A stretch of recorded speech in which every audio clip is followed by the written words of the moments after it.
ضمنی طور پر میں نے اعلان کر دیا، تو سارے حضرات سب کو دعوت دیں کہ بدھ کے دن 5 اگست کو یہاں نماز مغرب یہاں ادا کریں، تاکہ جب افتتاح ہو، ہمارے افتتاح ہو تو صحیح بھرپور طریقے سے افتتاح ہو۔ انشاءاللہ افتتاح میں بھی جو آئیں گے پہلے دن بھی انشاءاللہ ان کو بہت کچھ ملے گا، انشاءاللہ العزیز بہت کچھ سیکھنے کو ملے گا، انشاءاللہ یاد کریں گے۔ ابھی تفسیر سفیانہ کی طرف آتے ہیں۔ سورۃ المائدہ 6 پارہ تفسیر نعیمی مفتی احمد یار خان صاحب علیہ رحمت کے حوالے سے میں گفتگو کر رہا ہوں، جو انہوں نے سرکار سے اجازت لی تھی۔ پن والا واقعہ آپ کو یاد ہوگا، قلم والا، سرکار کی زیارت بھی ہوئی تھی اور انہوں نے تفسیر نعیمی پھر شروع کی تھی۔ 11 پارے لکھے اور اس کے بعد 19ویں پارے تک ان کے صاحبزادے نے لکھے۔ زندگی نے ساتھ نہیں دیا، دنیا فانی کو چھوڑ کر چلے گئے، لیکن بہت بڑا کام کر کے چلے گئے، بہت بڑے کام کر کے چلے گئے۔ اگرچہ مفتی احمد یار خان صاحب ان میں نہیں ہیں، بڑے بڑے ان کی علم ان کے پاس ہے، لیکن اس پاکستان میں 2.5 عالم وہ ہیں جو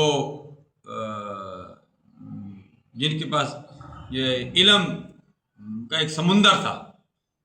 ان 2.5 میں مفتی عبد الغفور ہزاروی صاحب جو پیر میرا شاہ صاحب کے خلیفہ بھی تھے، اور جو ایک تقریر کرتے تھے پوری زندگی میں دوسری مرتبہ وہ تقریر نہیں کرتے تھے، وہ ایک چیز کی ہزار کہتے ہیں، ہزار میرے پاس مانی ہے۔ اللہ نے ان کے لیے اتنا علم دیا تھا، علم لدنی، جس طرح کچھ عشق اعلیٰ، وہ فرماتے تھے کہ اس پاکستان میں ایک میں عالم ہوں تختی سے نعمے کے طور پر، پاکستان میں 2.5 بندے ہیں، 2.5 کہتے تھے، ایک میں ہوں، ایک پتہ دوسرا کوئی اور کہا کرتے تھے، اور آدھا کہا کرتے تھے وہ علامہ مفتی سردار صاحب علیہ رحمت، جنہیں محدث پاکستان کہا جاتا ہے۔ پاکستان میں اس طرح تھا، پیر کرم شاہ صاحب علیہ رحمت، بڑے بڑے جید مفتی بن برمان صاحب آپ ہیں، امام شاہ نورانی علیہ رحمت ہیں، صوفیاء کرام ہیں، اور بھی گزرے ہیں، یعنی وہ اپنے دور کی بات کرتے ہیں۔ حضرت پیر علی شاہ صاحب علیہ رحمت کے مرید تھے نا، اس کے بعد کی بات کرتے ہیں۔ وہ کہتے ہیں 2.5 عالم ہیں، 2.5 عالم ہیں، کہتے ہیں ایک میں ہوں، ایک اور دوسرے کا مجھے نام نہیں یاد ہے، اور تیسرا کہتے تھے پاکستان میں غالباً کی اشارہ کرتے تھے سردار صاحب علیہ رحمت۔ تو بہرکیف علم کی انتہا نہیں ہے، جس طرح سمندر کی انتہا نہیں ہے، اس طرح علم کی انتہا بھی نہیں ہے۔ اطلب العلم من المہد الی اللحد، علم سیکھتے رہنا چاہیے۔ میں بھی علم سیکھ رہا ہوں، میں بھی ابھی طالب علم ہوں، ابھی میں نے نیت کی ہے، میں صرف پڑھا نہیں رہا ہوں، میں بلکہ پڑھ بھی رہا ہوں، میں علم دین حاصل کر رہا ہوں، اب بھی میں طالب علم ہوں، اور یہی تمنا ہے کہ آخری دم تک میں طالب علم ہی رہوں۔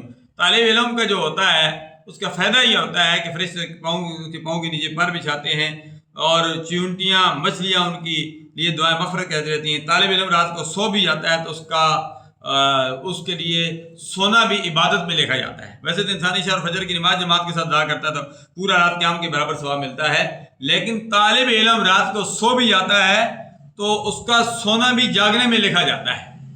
طالب علم کی اتنی فضیلت ہے۔ طالب علم جس کے برسان سے گزر جاتا ہے 40 دن تک، 40 کا لفظ استعمال ہوتا ہے، 40 دن یا 40 سال یا 40 گھنٹے یا جیسے بھی، اس قبرستان سے عذاب ہٹا دیا جاتا ہے۔ اس لیے سائیں عمران صاحب آپ بھی طالب علم ہیں، 40 سال سے آپ ہی پڑھ رہے ہیں۔ میرا بھی عرصہ بیت گیا، 60 سال ہونے کو ہیں، جب سے ہوش سنبھالا، علم دین حاصل کر رہا ہوں۔ ابتدا جو ہے میں نے شروع کیا تھا جب سے ہوش سنبھالا تھا، استاد العلماء قاضی شیر محمد قریشی صاحب نور اللہ مرکزہ، قاضی محمد اسحاق قریشی صاحب نور اللہ مرکزہ وصال فرما کے ان سے ابتدا کی تھی۔ ہیڈ ماسٹر منصف دار صاحب علیہ رحمت، ان سے میں نے ابتدا کی تھی، اور اس کے بعد ماسٹر ہاشم خان صاحب دام برکاتہم اللہ، یہ زندہ ہیں، کچھ زندہ ہیں، کچھ وصال کر چکے، اکثر میرے اساتذہ کرام وصال کر چکے ہیں، ایک لمبی لائن ہے۔